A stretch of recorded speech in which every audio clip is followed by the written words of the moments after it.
भारतीय राजनीति किस हद तक पहुंच गई है, इसका ताजा उदाहरण भाजपा ने देश में पेश किया है। भगवान राम के नाम का इस्तेमाल भाजपा राजनीति के लिए कर रही है। इसके लिए भगवान राम भी ऐसे लोगों को दंडित करेंगे। ये बात कांग्रेस प्रदेश प्रवक्ता प्रेम कौशल ने प्रेस कॉन्फ्रेंस को संबोधित करते हुए कही। कौशल ने कहा कि भाजपा हमेशा से ही देश को धर्म जाति के नाम पर बांटने का काम करती आई है और ताजा उदाहरण देश की जनता के सामने एक बार फिर से है। कौशल ने कहा कि राम राज्य का असली मतलब क्या है, ये भाजपा भी नहीं जानती है। राम राज्य वहां स्थापित होता है जहां हर किसी को समान दृष्टि से देखा जाए और आगे बढ़ने का मौका दिया जाए। लेकिन भाजपा के लोग देश की प्रगति और दूसरे मुद्दों को छोड़कर सिर्फ धर्म के नाम पर राजनीति करने में लगे हुए हैं। उन्होंने कहा कि लोगों को इकट्ठा करने और जागरूक करने के लिए राहुल गांधी एक बार फिर से भारत जोड़ो न्याय यात्रा पर निकले हैं। उन्होंने कहा कि भगवान राम के नाम पर राजनीतिक इस्तेमाल करना भाजपा को भारी पड़ेगा। देश की जनता जागरूक है और सही समय आने पर उनको उसका सही जवाब देगी। देश की राजनीति में नैतिकता का स्तर कितना गिर सकता है, इसका ताजा उदाहरण बिहार का एपिसोड है। वो राजनीतिक पार्टी, वो प्रधानमंत्री, वो गृह मंत्री जो कहते हैं कि भारतीय जनता पार्टी से बड़ी नैतिकता के ऊपर आधारित राजनीतिक पार्टी कोई दूसरी नहीं है।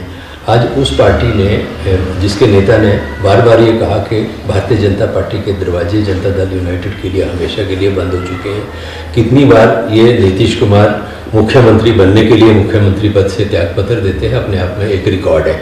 और ये देश नहीं बल्कि दुनिया की राजनीति में एक अलग इतिहास जो है वो बिहार की राजनीति ने रचा है। भारतीय जनता पार्टी का वास्तव में लक्ष्य, उद्देश्य एक ही है, किसी न किसी तरह से सत्ता हासिल करना, सत्ता में बने रहना और देश के लोगों को गुमराह करके जो है वो सत्ता को हथियाना। ये ताज़ा उदाहरण बिहार की राजनीति ने पेश किया है। और भारतीय जनता पार्टी के जो नेता हैं धर्म की बात करते हैं। अब धर्म की परिभाषा क्या है, भाजपा के एंगल से अगर देखें तो धर्म की परिभाषा हिंदू, मुस्लिम, सिख, ईसाई, इसी को वो धर्म समझते हैं, इसी को धर्म के नाम पे प्रचारित करते हैं। वास्तव में बेईमानी करना, झूठ बोलना, छल करना, कपट करना, अन्याय करना, भ्रष्टाचार करना, भेदभाव करना, ये सारी चीज़ें अधर्म की परिभाषा में आती हैं। और ये सारे काम भारतीय जनता पार्टी और उसके नेता जो हैं उनको बड़ी शान और शौकत के साथ जो है वो अंजाम देने का काम देश की राजनीति के अंदर कर रहे हैं। आज देश की राजनीति दो विचारधाराओं के ऊपर आधारित होकर चल रही है। एक विचारधारा है धर्म के नाम पर देश को बांटने की, जाति के नाम पर देश को बांटने की और देश के अंदर नफरत का माहौल पैदा करने की। आज महात्मा गांधी जी की पुण्यतिथि भी है, तो वो शांति दूत थे और शांति दूत को भारतीय जनता पार्टी की विचारधारा के एक व्यक्ति ने जिस तरीके से उनकी हत्या की, वही राजनीति आज देश के अंदर जो है उस विचारधारा के लोग लेके चल रहे हैं।